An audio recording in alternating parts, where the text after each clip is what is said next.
really beautiful book, beautiful book in terms of the size and the physicality of it, the illustrations, but obviously very different to the original incarnation of Seed as a digital book or an interactive app. And I wanted to know what it feels like. Does it feel different today? Because this is the first day, I suppose, it's out in the world. Does it feel very different having something that is actually a narrative that's kind of concrete in some respects out in the world as opposed to the digital version?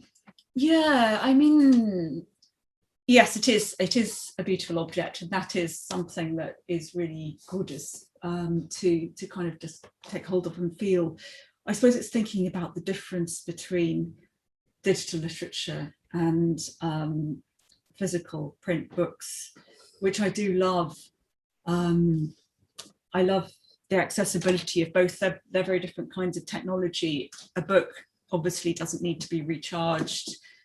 It doesn't need internet access. You can pass it on to people but each book is only one instance at a time. And so both digital and print have their own different kinds of flexibility. And I think that's why I'm really happy to have it in several iterations. And also I did a performance piece based on this. Yeah, tell us about that. Yeah, it's a piece that I wanted to do. I wrote it, to be honest, I wrote it first as part of a grant proposal for the overall book, because I was thinking about the sort of outreach dimensions. And I was thinking, okay, how am I going to involve people in this beyond the digital? How can I bring it to different sorts of audiences?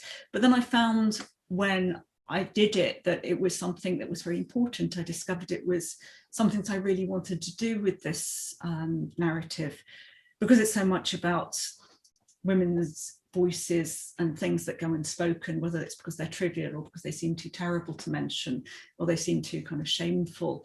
I really wanted to work with women's voices, and specifically women who are amateur speakers, who are not professionals and not necessarily used to speaking in public and having their voices heard. Mm-hmm.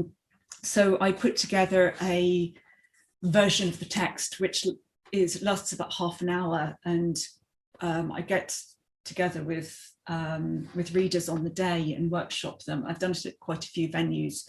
Usually there's a kind of call for participants that goes out through the mailing list of the venue, and I'm really excited to get a mismatch, which is actually what I'm really interested in, of different sorts of voices, different accents, different ages, different, I've always had people reading who've, at least one person who's English as a second language, and you just get this rich layering of all sorts of voices, because people read in a kind of choral way, again, to support each other with their voices, but also so the voices rub against each other, and they're not particularly, often it's kind of, it sounds quite inharmonious when you go and listen back to the recording, but when you're there and when it's live, it's something that's very special when it's live. And I'm sure meaning and effect must be very different depending on performance and occasion. Yes. Yeah. And it's a book about England, where I was brought up, but I've done it, I've done various performances in England. I've done one in Paris at Shakespeare and Company bookshop, and I've done one at Smock Alley Theatre in Dublin, and of course you get people reading in completely non-English accents, from which is really interesting to take this material, which is very specific to a certain time, it's a certain English culture that was going on at the time, and indeed a certain landscape which is very specific. It's a real landscape, and one that I wanted to retread through words. And whenever if we're looking at the experience of people reading it, what changes did you have to, because obviously whenever people were reading it in the digital format, it wasn't linear. What do you think is a very different reading experience for people that are coming to it through the print version? I think so. I mean, I did have to impose some linearity. I did actually have to write a fairly linear version for the developers when I was developing the script for the digital version, because just so that we all had something to kind of work from, and also for my own understanding of knowing what had already been said and what could be said. Otherwise you find yourself introducing something that seems to need a reference to something else. you know, just from my own ability to keep some kind of handle on what was happening with the text, I needed to write a fairly linear version, but I had to sharpen it up a lot for this book and make it work in an absolutely kind of watertight way, as an experience that you can read in the conventional way that you read a book from start to finish. And you can also read it in the non-conventional way. You can also read it. I mean, I read it first time round straight, linear way, but I've also read it as well where I've just picked it up at random pages, and it's deeply satisfying in that way too. Yeah, well, you know, the little units are pretty similar to the units. I mean, they're different, but they're essentially the practice of writing in small units, which are satisfying things in themselves, as well as being part of a whole, is definitely something that I carried across from the digital version to the print version. So yeah, because, you know, there are great changes of tone and changes of subject matter within it. So I feel like they're things that almost could be placed side by side, rather than necessarily, they do develop one from another, but it's kind of very slow and kind of like, you know, I think Jeanette was absolutely right when she said it's like layering something until it builds up. But when I was reading that piece, I felt it was almost unlayering, because every piece in that sequence seems to go down a level and strip something away and go into a smaller and more intimate space. Yeah, I can see how it would work that way too. And in terms of your actual sort of temporal structure, I mean, it's kind of quite, you've picked a summer, so it's quite tight really in terms of a time period. Why did you do that? Well, it was that particular summer between finishing school and going to university. Yeah. So it's that kind of unanchoredness and absolute lack of understanding of what was going to come next, which I really, really wanted to explore. So yeah, there's something unanchored about summers, and perhaps particularly about summers then when, I don't know whether it's true, but it seemed that children were expected not to necessarily do a thing in the summer, you know, pursue some sort of project or, you know, do something at that time. There was kind of a blankness, and I'm very interested in this blankness, which was both very, very boring, but also very interesting. Yeah, and in terms of, so this summer, what do you call the central figure, narrator? Yeah, narrator. You like narrator best? Yeah. So what did you have other words for her? Well, sometimes I see people saying protagonist, which I don't really like. I think it puts it into a framework that's sort of unnecessary. Sometimes I'll just say central figure. Sometimes I'll just think the girl. Sometimes I'll read it and just go me. I'll project myself into it, and it'll just be me as I'm reading. But I think narrator. Narrator works because really she does narrate, because it's important to her to say things and to say things about things that are not said or not known, and to find the limits of saying things, and also lots of naming things. So there's lots of things where she just reels off lists of plants, and it's that kind of going through it in your head. It's not like talking about it aloud. It's kind of word association. Let's talk about that a little bit, that whole natural, the natural world, the sort of nature element, because you've mentioned that there, and it's really, really interesting. To me, it's like, and I noticed as well that you used at the beginning Keats' quotation for the epigraph, your synchro pastoral, and I thought that was interesting as to why you'd picked that. And to me, it seemed like it's not like a kind of romantic association with nature that is edifying or spiritual or whatever. It almost seems like a very, I suppose the word I was using was quite sort of scuzzy element. You know, it's a lot of time being dirtied by nature. You know, it's sitting on grass, it's staining you or whatever.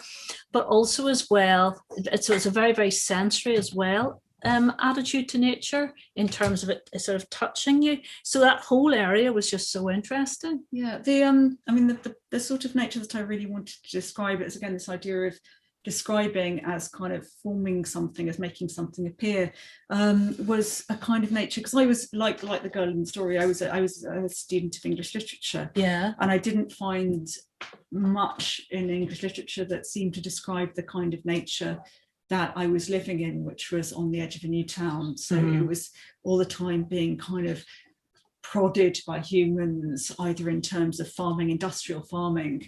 There was always ruts through the mud of some kind of machine that had been there. The landscape, though the contours of the hills and the valleys were natural, the surface texture of everything had been formed by people.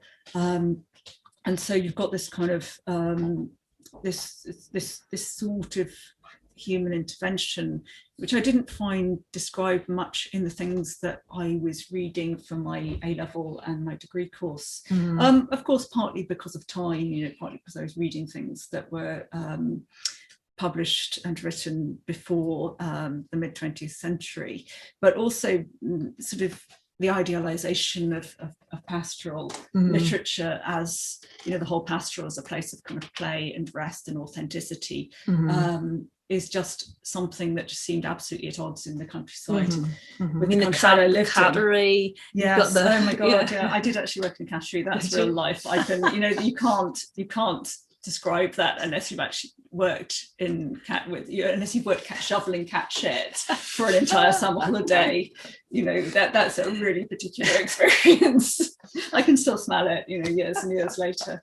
But Cold Pastoral, is from Keats' ode on a Grecian urn or to a Grecian urn, I can't remember. But this idea that it is a pastoral scene which is created by humans. It's painted. He's not describing countryside directly. He's describing someone's representation of the countryside. And he's also saying that as well as being very attractive, it's frozen, it's extremely artificial, and it's full of people who can't grow up. They can't die, but they can't grow any older either. They can't, they are stuck like this girl in some kind of situation. I suppose I've created a Grecian urn in which this narrator is stuck forever between my pages. That's quite truth is beauty. Beauty, truth. Yes. Yeah. And in terms of that whole teen experience where this girl is in this particular narrator is in this particular place, I read somewhere where you had said, and of course that sometimes these things that you say, I read you said this, you'll say I didn't say that at all. I don't know where you got that from. But you were indeed, I suppose, you writing about things that you weren't allowed to talk about as a teenager, things that made you angry or things that made you sad. Is that the case? Yeah, definitely. Yes. I'm so interested in things that people can't mention. I think I'm very influenced by Deborah Levy's phrase, things I don't want to know, in the first volume of her living, what is it she calls a living biography, where she was really talking about a lot of the time about the unmentionable in her childhood in South Africa, the politically unmentionable. And I just wanted to kind of bring that sort of idea into a kind of much less apparently dramatic political context, which is just a sort of everyday childhood in provincial England.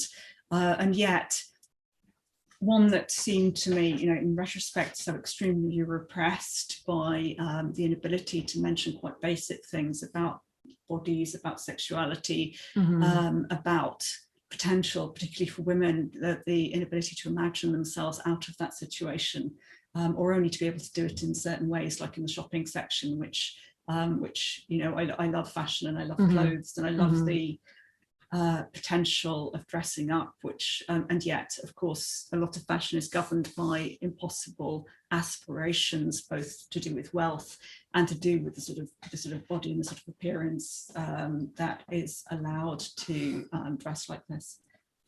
Yeah, I find that whole aspect so funny, so sad, so relatable.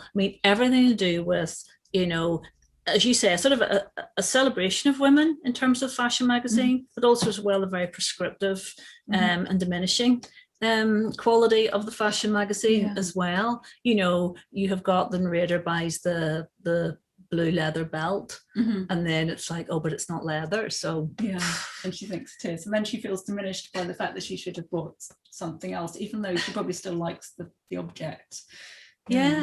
Yeah, and that idea as well, where the narrator dresses up to be a woman, she dresses up in her mother's clothes, and how uncomfortable they are, and what a relief it is to strip those clothes off again. I thought it was brilliantly done. I thank you. Yes, yeah.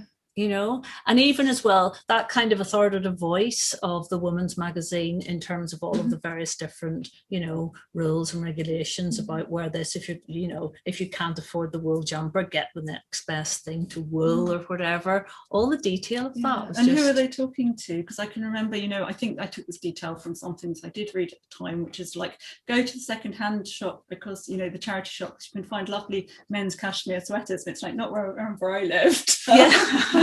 But you know, who are they addressing this to? Exactly. And things like, you were at one point, the narrator wears a cardigan backwards. Yes. And there's a lovely detail about the pearls, or the buttons are kind of like along her spine. But I can remember all of that stuff. You know, I don't know if you can remember the one where you were told you could make a skirt out of a cardigan. Oh my God, I've never tried a skirt. I've done a touch of a shirt, you know, like, and you just and then you tie that, things at the waist, absolutely. Tie the arms at the waist, yeah. That's it. The exact same thing with the cardigan. That was a Just 17 one that, you know. But this kind of repurposing, I think it was particularly, you know, like clothes have got so much cheaper and nastier. I mean, nasty in the fact that this cheapness is due to kind of really appalling exploitation. But, you know, that kind of, there were just fewer clothes around, people bought a lot less, and this kind of boredom and endless repurposing of your clothes. You know, I certainly wore my cardigan backwards because it was like, you know, when you just think, how can I make a new thing? How can I have a new look? Because you need a new look to become a new person. Yeah. And you're just very bored with everything. Yeah.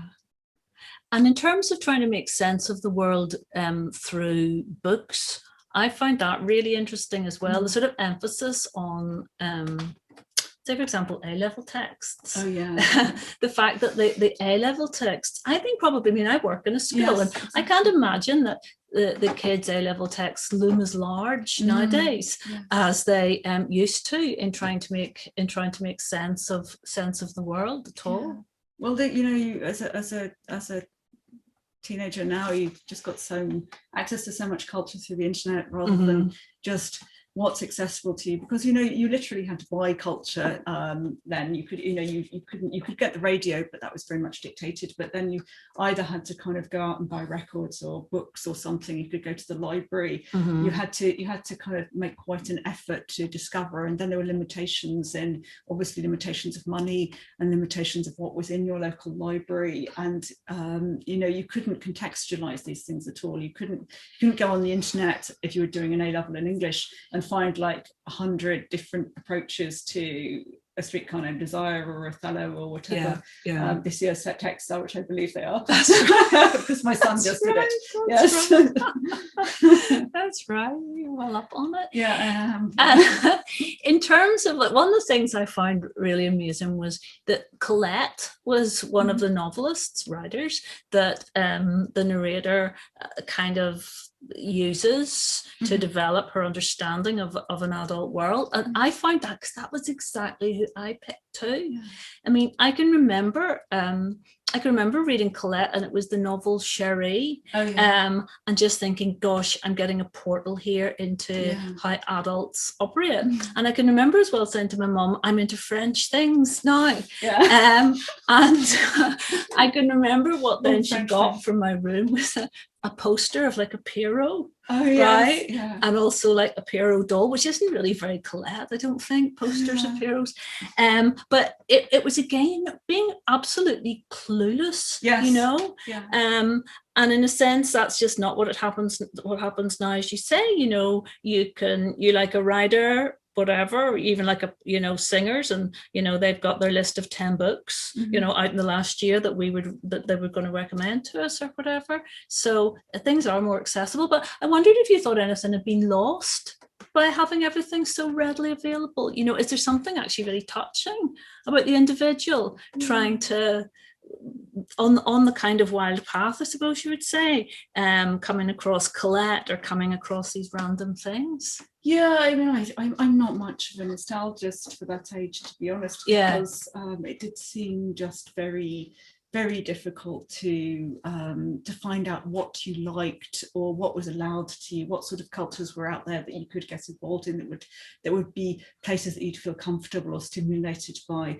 I mean, Colette is also writes a lot about girlhood, so that's why, you know, it was not just the kind of the more grown up, the Parisian novels, but her own pastoral and her love of her mother's house and her idealization of her childhood. Which is again something that kind of feeds into this. Yeah. In terms as well of women's and girls' bodies, if we strip away the clothes, the electric blue belt, the whatever else, there's so much about that as well, Joanna, which I think is just so just astute as to how things were then, but probably still are now.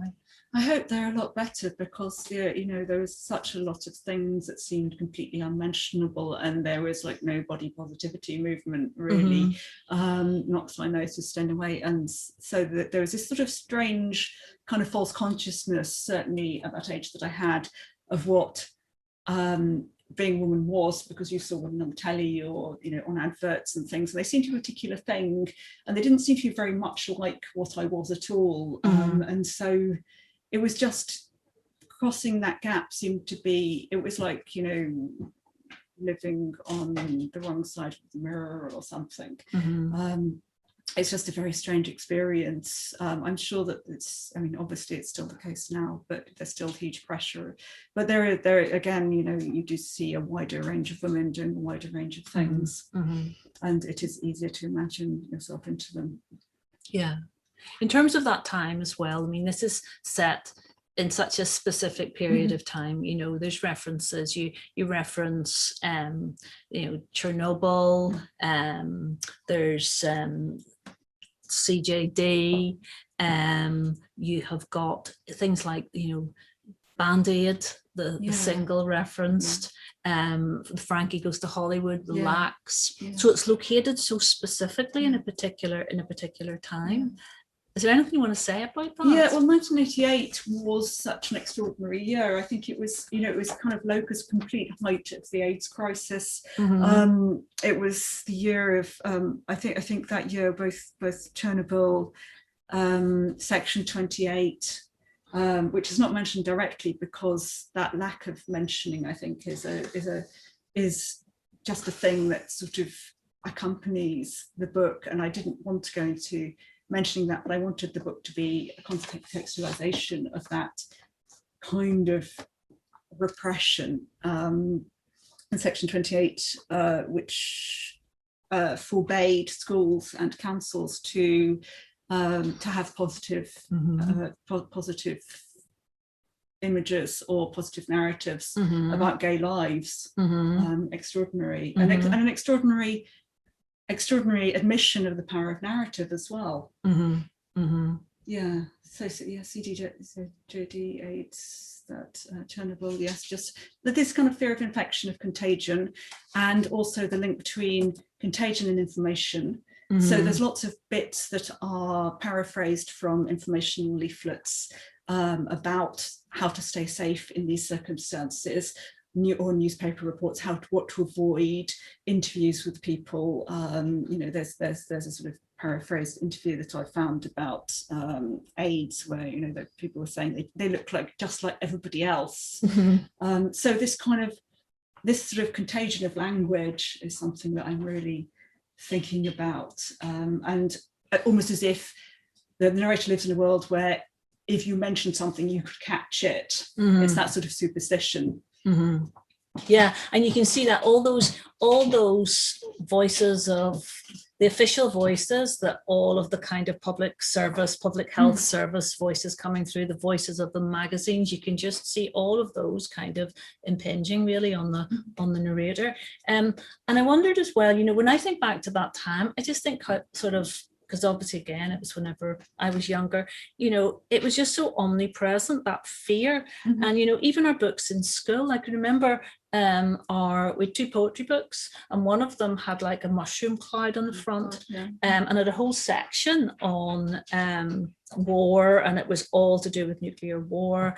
And the other one was a similar sort of a thing of a woman, you know, surrounded by all this kind of brutalist architecture, looking really, really miserable. And it was very of its time, definitely. I wondered if you think of yourself as a funny writer. Yes, I do. And I like being funny. I like kind of being very serious and undermining things. I think there's just the strangeness of discovering how things are and how things seem, you know, how things really look, like the you know, the idea that from the piece I was just reading, where you know the carpet is imitating wool, but it's actually extruded fibers, which glisten when you get close to them. Just everything. I suppose it's everything that is not what it is saying it is, and I think that's what I find funny. It's also terrible sometimes, but it's also funny. The thing that what you were just saying about all these fears as well. There's this kind of, I think what I wanted to address there about those was, what has this done to a generation? You know, the fear of being gay, the fear of dying of something, the fear that if you have sex you're going to die, the fear that if you breathe in or you eat meat you're going to die, and you know, the fear of the end of the world. As you said, it was kind of around in images and in books and television programs for us all the time. You know, the idea that yes, nuclear annihilation was really, really present. It was kind of ghost presence in our lives at the time. And what has all that kind of impacted fear which is not enacted, because you know these things happened, but it was not like a pandemic, which is what we have now, but they remained latent, and this latent fear which is seeded in these bodies in that contagious way that we were told that if we did actually encounter any of these dangers, then they would seed in our bodies. But instead, you know, a lot of the time for most people what they got was the fear planted in them. And what has that done? Has it made us very timid, or has it made us more adventurous? I don't know. What do you think? I think it made me timid for a long time, but then it planted a seed, which means I'm now writing things like this, and I want to write about this process. I didn't, you know, I don't want to like provide solutions, because I didn't find a solution for a long time. I was very, very timid about all sorts of things. But what I do want to do is describe that process and bring something to light through this, I hope, that probably a lot of other people have experienced. Well, like me, yeah, totally. Do you think one of the things, I mean, I laughed so much at this. There were so many bits I found very funny. I mean, say, for example, the guy that, you know, the narrator's babysitting, and he gives her Bonzo Dog Doodah band. Yes. I mean, it's just such an odd record to give a teenager. Yes. And I just find that so funny. But I think a lot of the time your humor works through, and also so I find humor in novels. Somebody said to me, "Oh, you like this? It's so funny." I find that deeply off-putting, because I think it's going to be so try hard on these gags and awful. But I think a lot of the time the juxtapositions or the sort of antitheses that you're using are just hilarious. And you know, there's that one where you're saying, you know, you've read Chaucer, but never seen a pornographic magazine, the narrator says, or I'm a feminist, I don't like any of the women here. Very, very funny, I think. Thank you. Well, you know, there is a quote that I've used a lot in other things, but not here, which is Hegel's quote that woman is the eternal irony in the life of the community. And it's something to do with not being able to speak about these things out loud. But if a woman is eternal irony, and irony is usually something that's not spoken, it's a juxtaposition between reality and the way that it's described. But their irony is generated by putting these two things together, not by pointing them out in a very obvious way or setting them up, but just by quietly drawing attention to them. And so, you know, I wonder if this is an ironic practice, if irony is a practice. I don't know. There's sometimes as well where you're using the juxtaposition where, to me, it's working another purpose. It's maybe not irony. So say, for example, one of my favorite episodes is where we have the narrator helping Rosemary, basically measuring Rosemary, another character,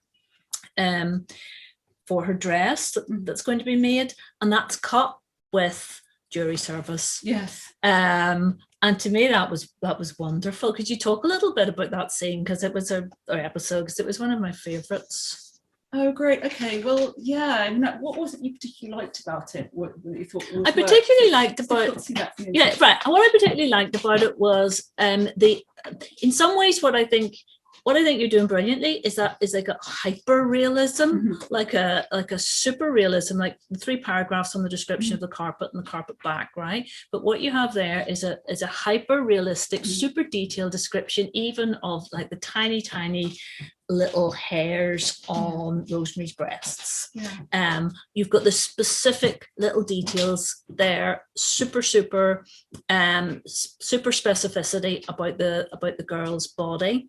But at the same time, that's cut with what is also in her consciousness, which is the rights and wrongs of the jury system, and the notions of people being punished and being responsible for somebody else being punished. And just those parallel things in operation. Thank you. Well, it was really it's like a representation of her having to do this jury service and having an erotic fantasy at the same time, because her mind's just wandering and she doesn't really understand that she finds Rosemary attractive, and she sort of understands a little bit that she also envies her because she's prettier, because Rosemary is prettier than her. She has a more kind of acceptable ideal body. But at the same time, the narrator doesn't really understand quite that she's finding this a very erotic encounter when she measures her friend for a dress that she's going to make for her, and the fact that she wants to make her a dress is a kind of erotic tribute as well. But yeah, I think I was honestly just trying to I was trying to represent kind of mind wandering to kind of sexual matters. No, it worked well. I thought it was great. Another thing that I absolutely adored was the whole idea of the paraphernalia of other people's houses and what that represents. And again, I don't want to keep going on about my own experiences here as if it's some sort of therapy for me as an individual, but I had a friend who was like almost like a version of a Rosemary in some respects, and her parents were the politics lecturers. One of them was a politics lecturer, so it was a totally different discourse than would have been in my household. And also as well, they had their sitting room on the first floor, which to me was like exotic. Oh my goodness, exotic. This was like that's so exotic. Totally unbelievable. And they also had Mondrian, and I didn't know Mondrian. I thought that was Studio Line gel they had used Mondrian colours, and I thought they must really like the gel because look the way they've got. I've had many experiences like that. And so the way in which the narrator goes to Rosemary's house and the whole kind of everything to do with the fact they've got paintings on the walls and the paintings are different, that was fascinating for me. Yeah, well, I was an illustrator for years before I started writing, and really a lot of I can remember when I drew a lot when I was a child. My ideal was always to create something that looked like it had been, growing up in the 80s, airbrushed or not made by human hands. And I found that my own personal touches in my drawings, I found them imperfect, and there was something I wanted to block out or get rid of. And when I was painting, if I couldn't make it look really smooth, like a kind of spray painted advert, and I thought, no, this is wrong, because I wasn't seeing a great deal of gallery art. I was seeing, adverts on telly, on hoardings, and I was seeing these as kind of beautiful images. But I wasn't seeing, I was trying to make something that looked like that, because I thought that this smooth surface was the ideal. And, I didn't really realize that when you went to a gallery and you got close to pictures, you saw something really textured often. If someone had painted it. Obviously there is a lot of, pop art obviously aspired to that perfect surface as well. But also it didn't, which is complicated, but hey. but yeah, I certainly, it's again that kind of idea of the human influence, the mechanical influence on the natural, like when I was talking about the fields being always interfered with the landscape, always being kind of in some way manipulated by by humans, this sort of, or rather by machines, this kind of idea that the mechanized is what is perfect. And we're trying to fit our bodies into these kind of systems, and we're trying to fit our minds and what we're producing into these kind of systems as well. Yeah. That's really interesting. Got a few questions here. This is from Declan O'Driscoll. To what extent did your understanding of yourself at that age change by writing the book? And did you like the person you discovered yourself to have been? Oh, that's an interesting question. And that terrible thing about writing memories, which I can't remember who has said this most eloquently, but I've read things about, when you write a memory, you change it. And so don't necessarily write your memories, leave them inchoate. I can't remember which writer advised that, but I did think a lot about that. But it seemed to me to be really all these feelings have remained inchoate for so long and important and sort of terrible, that they did deserve writing down, and they did deserve exploring. So I hope that rather than tie them down, rather than kind of limit them because of the nature of the way that I've written them, that I've kind of expanded them, because I have tried not to kind of be too tight about the form that I've given them. Lots of mentioning. I really like mentioning things, just mentioning them and creating a kind of mental landscape out of those. And I did get to like the person. The narrator is not identical to me. That's why it's got novel on the front. A lot of her sensual experiences are mine, but the plot and structure is made up. But certainly lying on the carpet, like with my face on the carpet and thinking it smelled like a body. I've done that. But that's very real to me.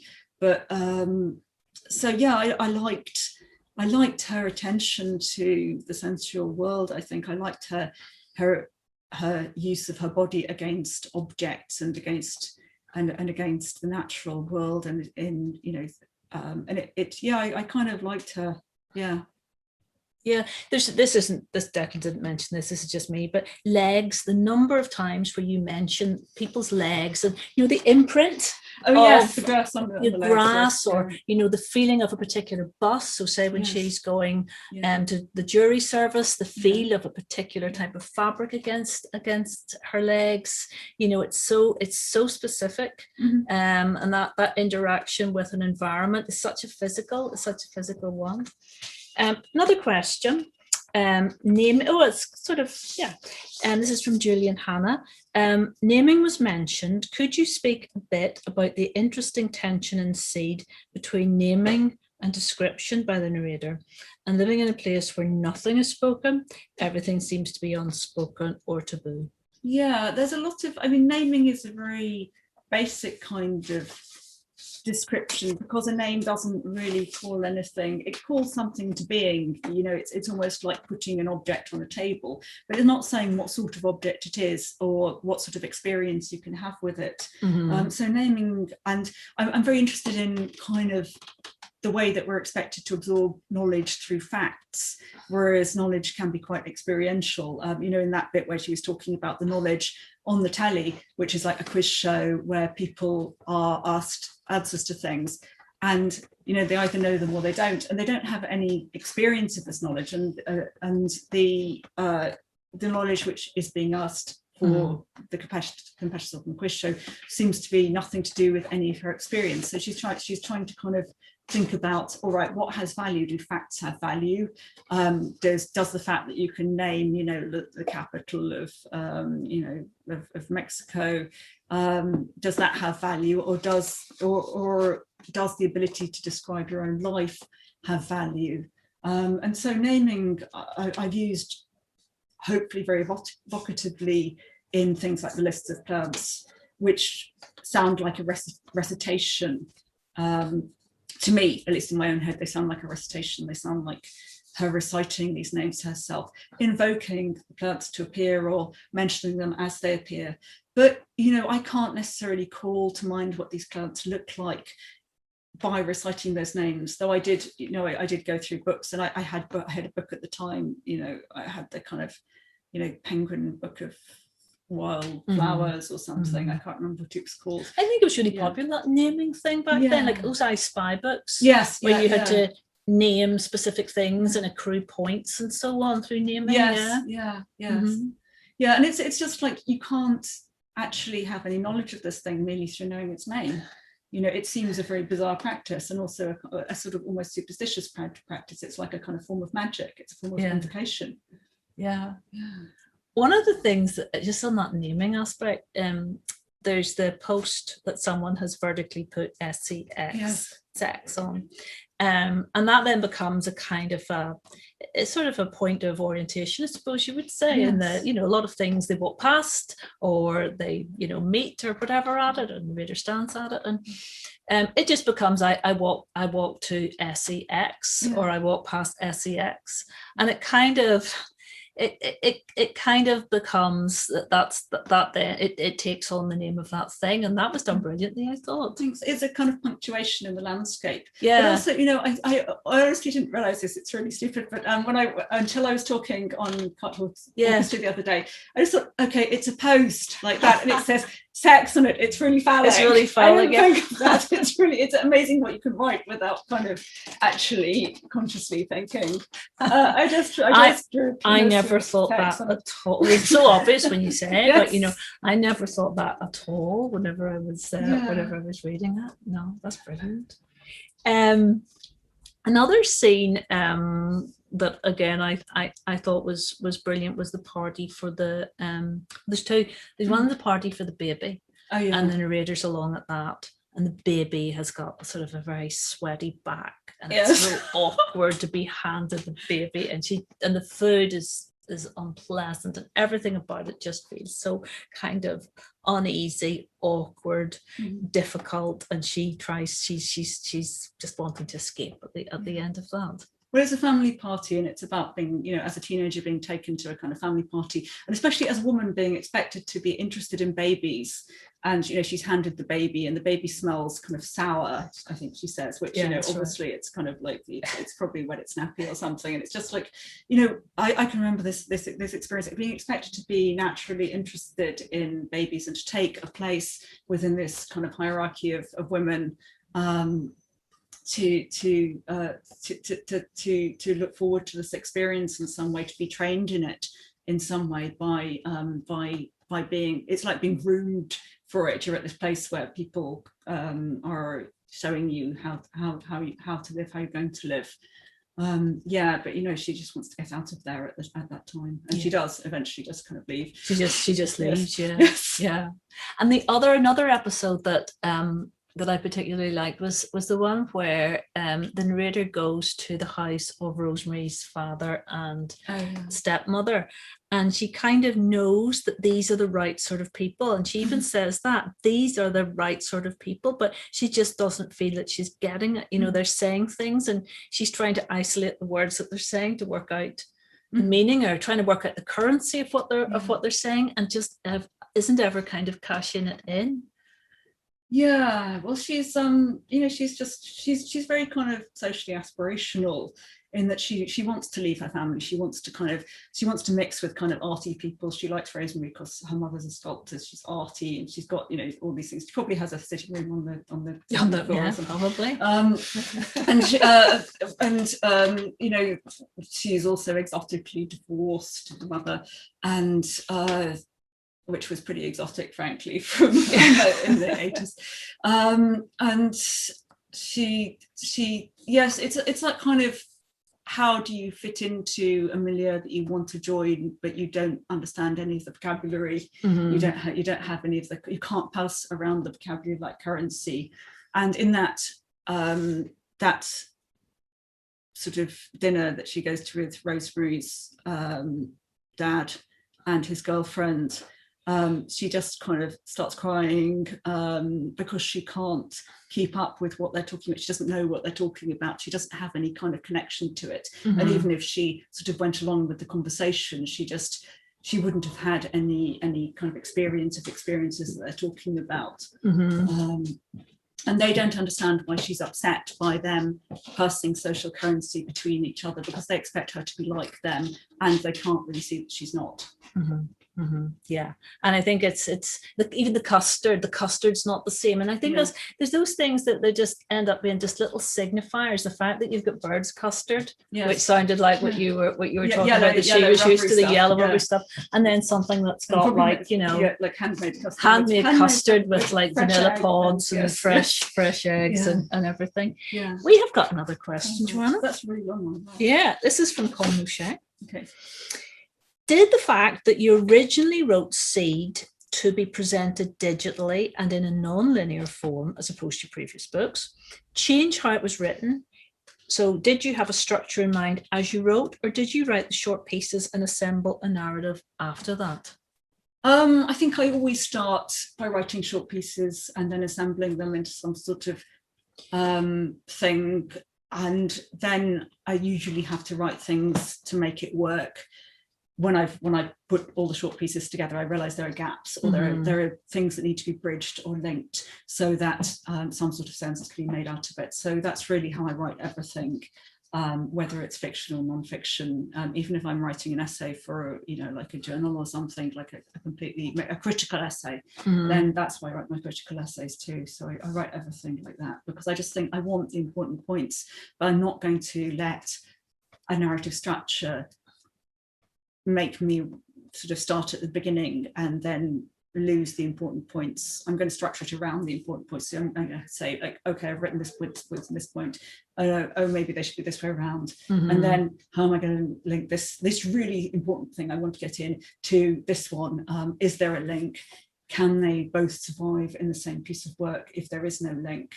I mean, here there's a pleasant there are lots of interlinkings of things like vocabulary within the sections, and that stands as a sort of argument for the piece, as well as and stands in place to some extent of linear narrative.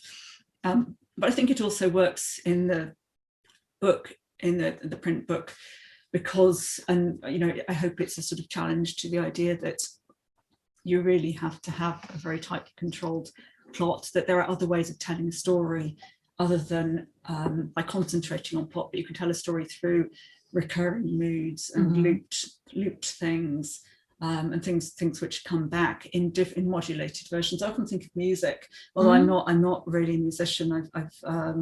But if you can listen to any kind of piece of music, whether it's classical or pop, there's usually kind of modulations, key changes, just particular points in the music where things like the rhythm and the tempo change, and sometimes temporarily and sometimes permanently, and modulate themselves through. So I think more about writing as music than as conveying meaning through this variety of moods that are repeated and contrasted and modulated. It's because I like writing about boredom. I like writing about this life, this girl's life, which is a boring life. It's nothing dramatic really happens in it.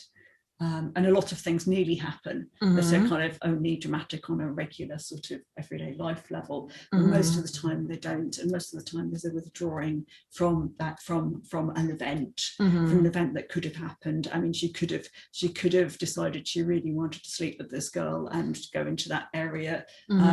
She could have decided, I don't know, she could have decided not to go to university and obey all the kind of things that she's meant to do.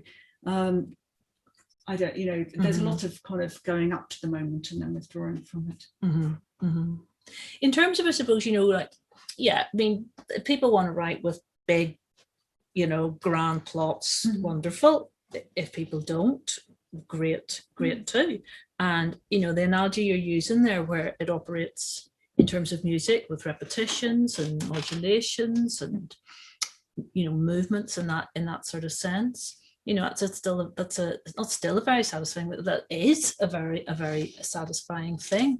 And I suppose when I was reading the book, I was wondering, I was just thinking how many people would actually enjoy this as an experience. And I suppose a lot of I'm always interested in what gets kind of put in the bracket of experimental writing or literary writing or avant-garde writing or whatever, and thinking how maybe people's expectations I'm not talking here about readers who would consider themselves as fans of literary fiction or whatever. I'm just talking about readers. How sometimes there's an expectation of a plot, or even with short stories, a certain sort of ending where somebody discovers something or whatever. But yeah, I do feel that so many people would enjoy this. And I don't mean literary fiction fans. Well, I don't mean some rarefied group. I just mean all sorts of people. Well, I think, it's getting into the experimental category or whatever if I am, and I'm quite happy to be there because yes, I am experimenting, but that's often equated with the idea that something's difficult. Yes, exactly. I think that's exactly, and that can be a problem. I think Roz from the Review Bookshop in London said that she told me that she thought young adult readers would like this, and I would love that. I mean, the only reason I worried about that was because I thought they would just, that this pre-internet era might be kind of difficult to identify with, or even believe that things actually happened like this, or things were so kind of like repressed and bizarre. But no, I'd absolutely love it to be read by young adult readers if they wanted to. I mean, you teach that age of people, so you'd know. But yeah, I think they would. I mean, I think you're absolutely right. That some of the stuff, does seem to kids nowadays, it does seem so bizarre. In fact, you only had 3 channels, and Channel 4, its rival, was incredible. It's like, wow, this is a new channel. So yeah, but I think that's only I think they could adjust to that. I think they could slot into that particular time period. I mean, I know that I looked at your story, Hope Bahnhof, with a group of kids, 13, 14, and they adored it. They got such a lot from it. So yeah, I don't see why not. Right. And also, I think I think I kind of want to bypass the idea of literary fiction because I don't think it's the fault of writers who write in that kind of genre, but there is a whole social thing that goes on around literary fiction, which can feel a bit exclusive sometimes. And I don't think it's necessarily anyone's fault. It's something that's been built up. But yeah, I'd rather kind of, if I could, I mean, it's a big aspiration. I'd love to be able to bypass that, because I think that, just everyday readers are capable of all sorts of things. If people who anyone who's like reading adverts or reading tabloids is capable of extraordinary kind of feats of the absorption of language and internal kind of language play. So yeah, I'd love it if I mean, this is partly why I did the app as well, that people who are into digital stuff might look at it whereas they might not pick up a kind of so-called difficult book. But I just want the best of all worlds, of course. Are there any questions, Joanna, that you feel I should have asked you that I haven't, that you were anticipating, that you were thinking, oh, that's going to be? No, I didn't know. No, I'm not very good at anticipating that kind of thing. I just turn up and see what happens. And maybe are there any more questions from? I've just done a shout out there, but I think folks are just enjoying listening to you two chat.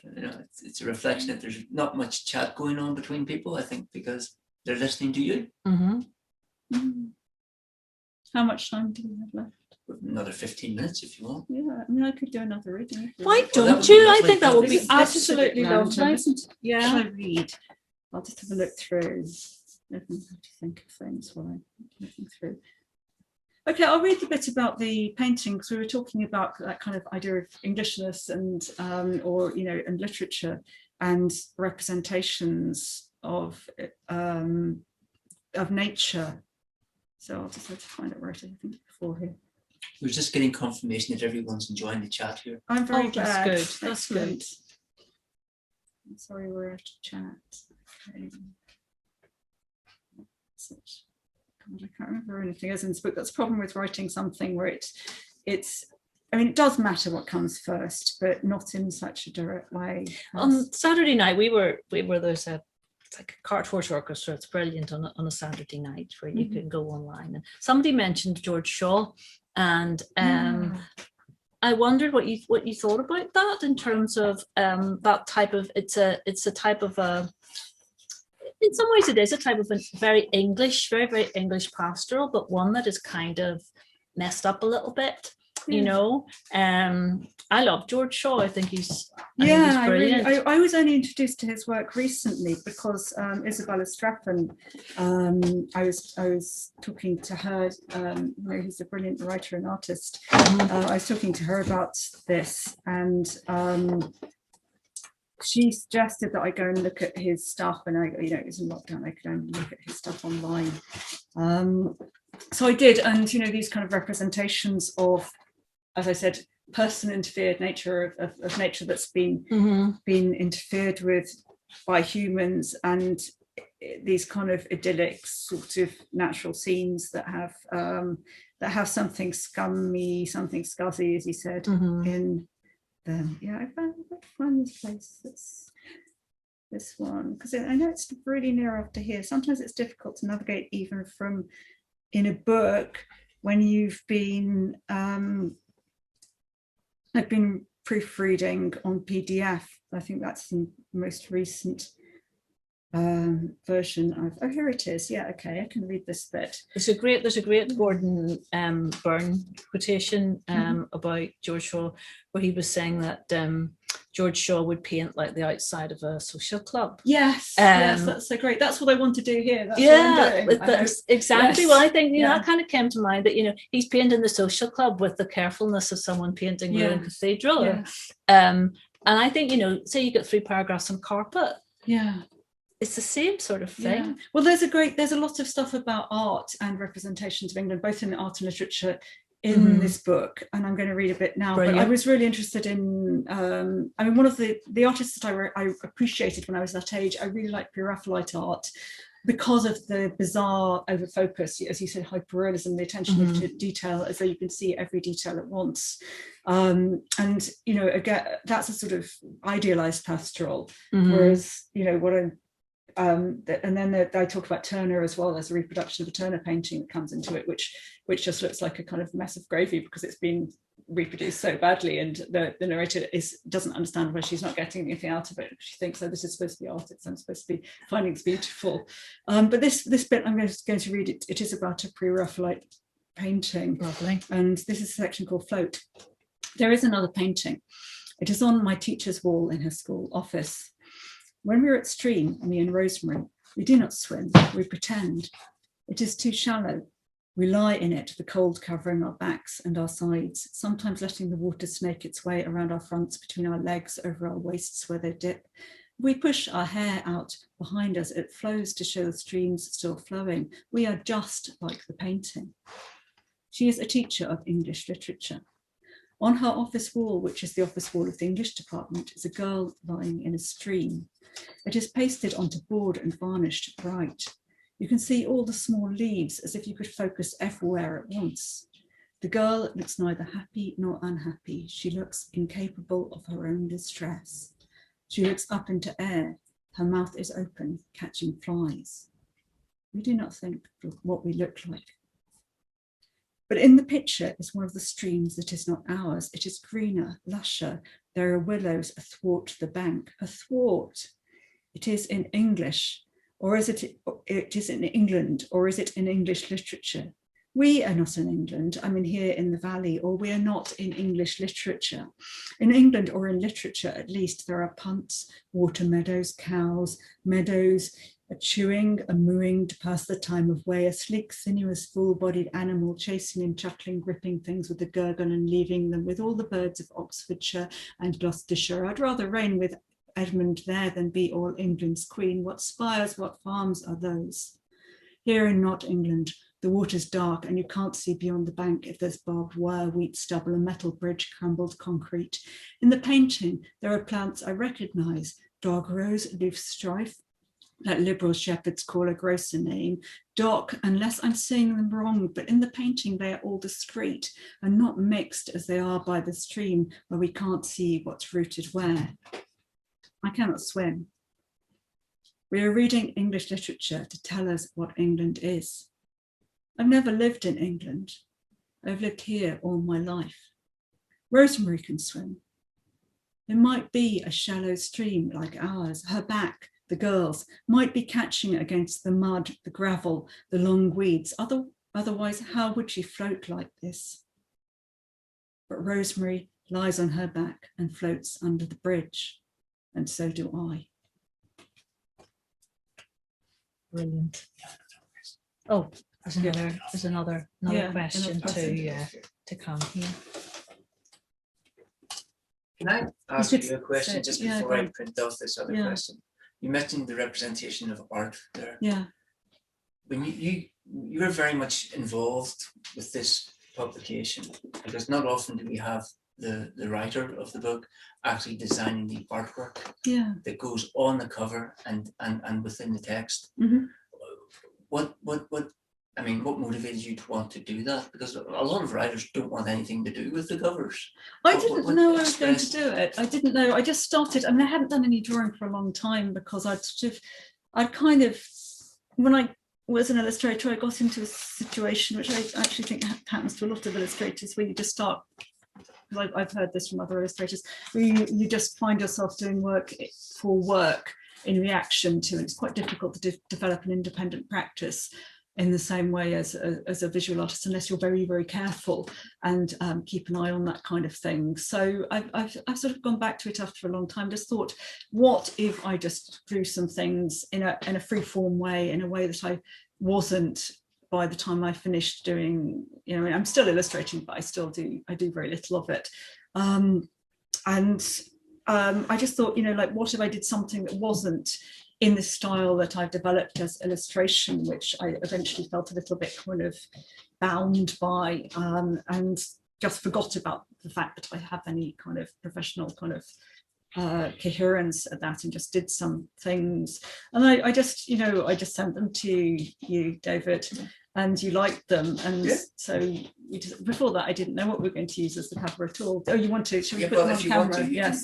So these are part of the limited edition set, and these are prints that have been made of the drawings that I did. They're all kind of Chinese ink drawings, and I was trying to kind of play around with the idea of natural forms and entangledness. And so this is one of them, and I was just experimenting with. I was actually quite rhythmically experimenting with an actual rhythm of drawing, trying to establish rhythms of drawing, and thinking about whether a rhythm of drawing was like a rhythm of growth, a kind of fractalness. So that's one of them. That's the one that's actually on the front cover of the paperback, but also here's a print. And then there's this one. I'm never quite sure which way up I drew it. But I was thinking about the burrs, the hooks on burrs for that one, I think. The way that things embed themselves or tangle themselves with other natural forms, which is another one of the things that when I was trying to think about what I'd found kind of vaguely disturbing about nature as a child, the way that it didn't behave in a kind of storybook way or a nice art sort of way, a pre-Raphaelite way where everything is sort of very beautifully delineated, is its entanglement in each other, its parasitic nature, its growth on each other. And then this was another one. This was a sort of probably a kind of old man's beardy type thing. Or actually maybe it was seed pods. I think the sort of trailing the sort of trailing tendrils from seed pods, which seem quite explosive somewhere. So these were sorts of things I did. Could you see them? Oh yes, they yeah. Yeah, and there was another question. Yeah, this question that's come through is from Neve McCabe. The first part, I think you probably just answered there. Could you talk a little bit about the visual you produced, what you've done? But this is really interesting. What are your views regarding the potential place of visual art within written works? That is really interesting. I like to think that the very ordering of paragraphs and spaces on the page is a visual aspect of writing, and I think that's really important. I frequently use line breaks, I frequently use isolate sentences on their own, and my writing would not be the same without those things. And apart from that, I have worked in all sorts of kind of twinning of writing and drawing in different aspects. So, I've done some kind of graphic novel type work, which is a completely different thing, and it's very interesting as well. And I've done quite a lot of drawings where there's also writing on the drawings. So kind of mixing it up is really you know, is really a good thing. But I also like the purity of experimenting with words on the page, you know, just making visual aspects to written language. I mean, I think even anyone who is doing paragraphs is doing that, or anyone who's doing non-paragraphs, you know, people who are writing in a whole paragraph, like I think recently, you know, Mike McCormack and Ollie Hazard in his new book, kind of writing in a just a completely different reading experience, you know, writing in a dense book length paragraph where everything, you know, the margins are justified, and it's such a dense piece of text, both of those books, and they're quite, you know, they present you with an entirely different reading experience than really Seed is. If I show you, it's got things like capital letters in it as well. Oh, here's the bit with the sex post, which is always sat like that with the letters going down, so that I can, so that, you know, it just imitates the form of the post. Yeah, you know, I've got bits that are in italics, and that matters to me. I've got bits that, you know, you can see here's a big paragraph of text and here are some broken up sentences. It just alters the pace at which the reader is reading and the importance they give to various words, and you can speed up or slow down by doing this sort of thing. Yeah, so yeah, I like that as a visual aspect of the text. There's a question here from Bernie McGill, which it's relating to a different type of form, but it's just, again, I think what you're talking about here. She says that you've mentioned music, and she says that as she was reading Seed, this is beautiful, it felt to her that she was a partner in a dance, at times pulled close by the narrator, at times spun away, especially at those times when the narrator seemed to doubt or to revise her own narrative. Were you aware of creating that playful, almost seductive relationship with the reader as you were writing? That is a lovely question, thank you. Yeah, I do like to think of a reader when I'm writing. I don't think of any particular reader, because there's a question that people get asked quite often, which is, who do you write for? And I don't write for anyone in particular. I think I write in order to bring women's experiences to light, but that doesn't mean that I necessarily only want women to read that. But I do write definitely with the idea of a reader being there who I'm having a conversation with. I think of it as a kind of conversation, I guess, although, you know, it's rather a one-sided conversation, but it is that I can suggest things, I can make jokes, I can kind of change the pace of the conversation, I can change the subject, and I can, you know, it feels very interactive because I'm doing things like I'm trying to always leave space for the reader. So I try not to put in too much conclusive stuff. I try to present them with a situation and then write something which allows them a sort of a little slackening where they have, you know, they still have to be reading. So I think Sheila Hetty said something really interesting about this, that you've got to write boring bits because, you know, the reader's just got to relax sometime. What I like to do is I like to kind of write bits in which the reader can start to form a judgment, whatever that is. But I present a situation, or I present some sort of lines or whatever, and then I just, either in terms of space on the page again, or telling in a different way, or filling the page with words that just give them some space to sort of have a reaction. And the reaction can be, you know, anything, you know, sometimes it's just a very quick reaction that I like to kind of sort of play around with them a bit as well, or play around with my assumed reader. It's not going to work with everybody, and they're not going to want to necessarily engage in this. But yeah, you know, definitely the idea of the reader is there, and the idea that I hope I'm kind of closely sort of, you know, having an interaction of sorts. It sounds very arrogant to say that, because of course I can never know who the reader is, but what I want to do is leave space for them to inhabit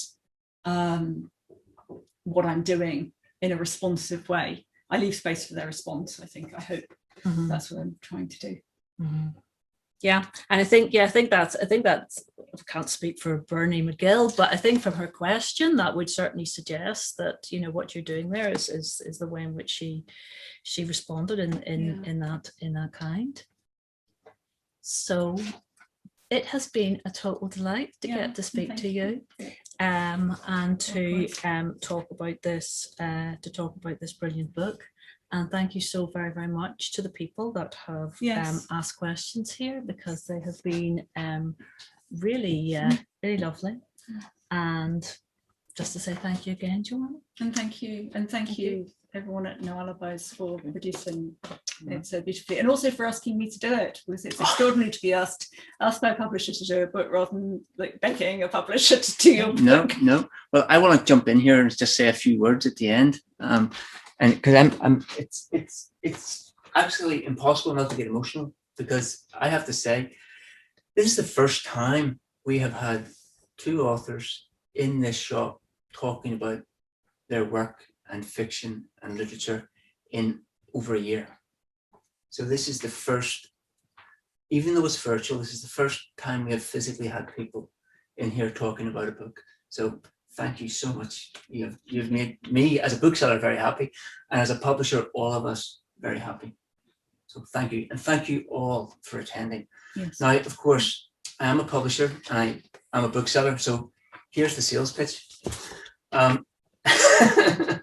I want to encourage everybody who has not already bought a copy of the book, if you want to buy a copy of the book, to go to your local independent bookshop, wherever the best one is close to you, wherever any one of them is close to you, or buy it from us directly from the press website. And just a quick word to all of those amazing people who have purchased the limited edition of Seed. That contains the 6 chapbooks and the limited edition prints. Limited editions by their nature means that there are a variety of processes involved: printing images, creating individual chapbooks, hand making slipcases. Basically, it'll take a few weeks before they're all ready, because each one of these cases has to be handmade. So please be patient. It'll be worthwhile, I promise you. And again, Joanna, Wendy, Emma, Stephen, Reeve, I think you're sitting somewhere nice, enjoying yourself on holiday. Thank you all, and thank you all for attending.